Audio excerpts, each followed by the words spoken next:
At the Edge of Time is a very epic and orchestral album, and I would say it combines all the qualities of what defines Blind Guardians. So it can be also seen as a sort of 60 minutes time-traveling journey throughout all our career. So there's a little bit of the early area, like in A Voice in the Dark, for example. It's almost thrash metal orientated song, but at the very end it even defines a little what we did on A Twist in the Myth, for example.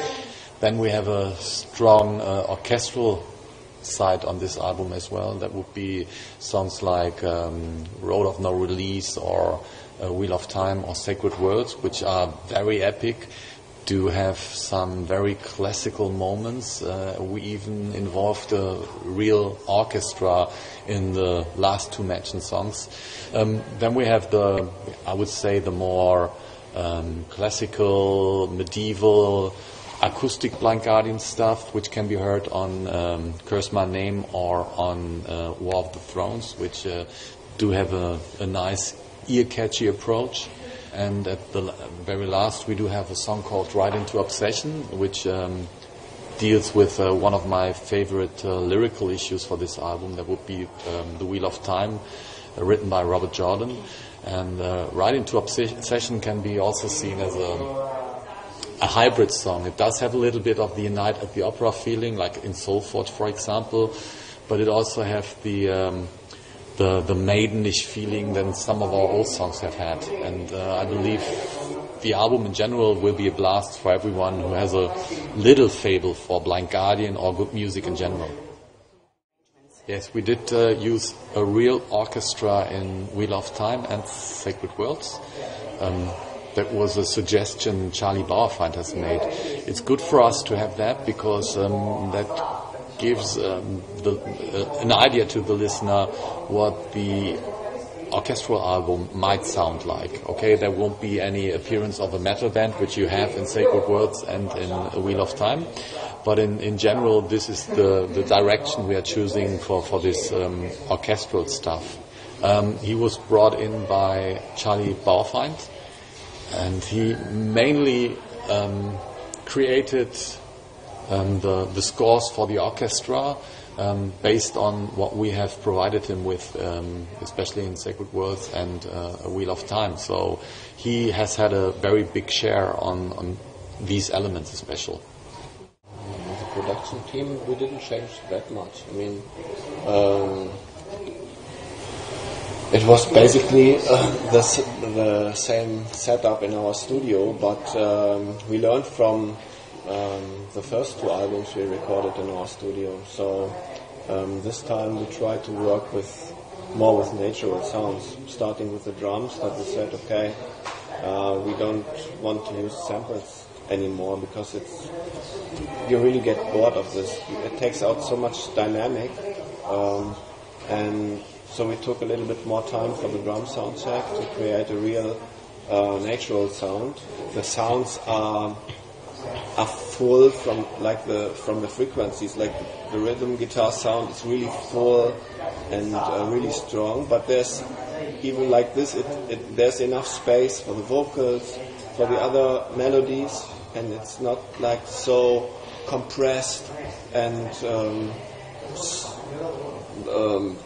sounds not over loud, because there's this range of dynamic, and that is awesome, and you only get this with natural sounds. I think that's the biggest change we did. The quest was over when the quest for Tenelon was over, because the protagonists I was referring to in A Quest for Tenelon, they did have a chance visiting Tenelon. This time I relate again the lyrics to Elric of Melnibone. And as far as I remember, it's a long time ago when I read the story, he was refused to enter Tenelon. So he's crying for Tenelon, basically. But he's facing the end of the world because he's going to destroy everything, and that's what the lyrics are about. So from the lyrical point of view, this one is more related to Fast to Madness than to the quest for Tenelon. War of the Thrones is difficult because I've been inspired by songs of Ice and Fire by George R. R. Martin, and as well the Innkeeper song written by Peter S. Beagle for that particular song.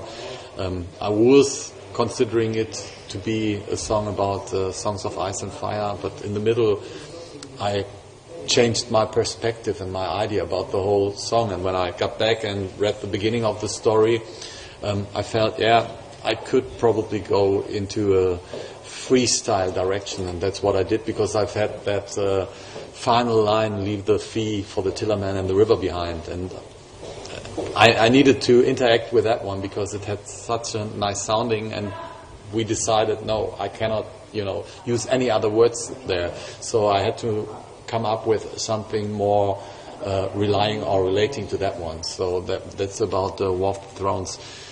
Curse My Name is easier because that's inspired by John Milton's writing The Tenure of Kings and Magistrates, which is about the justification of a death penalty done or supposed to be done to Charles I think it was the first, Charles the First. Yes, I like it very much. But I think it became better after the first add-on.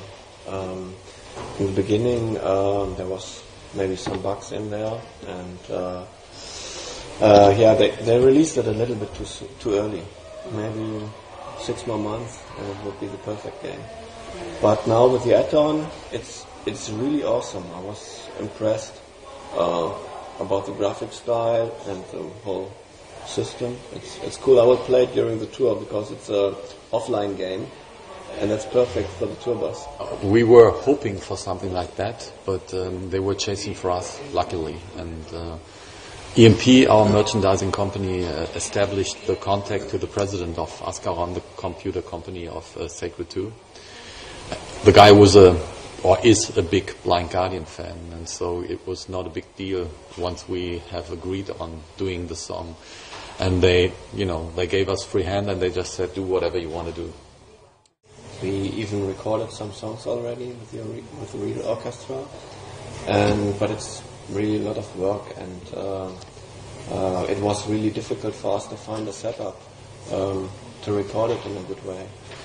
We did test recordings some years ago with the White Russian Orchestra, and it didn't come out that good, so we had to skip that plan, and then Charlie found this Prague orchestra, and so now with the new album with the songs Sacred Words and Wheel of Time, we had the chance to try out things already, and maybe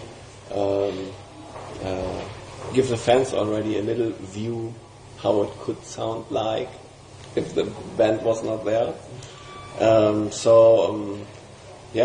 It will be lots of work when we are back from the tour, from the first part of the tour.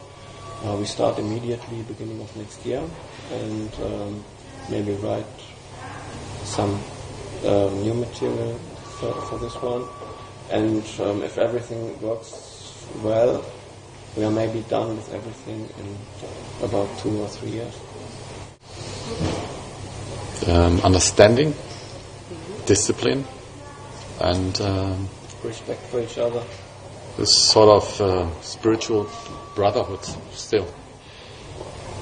And the same visions.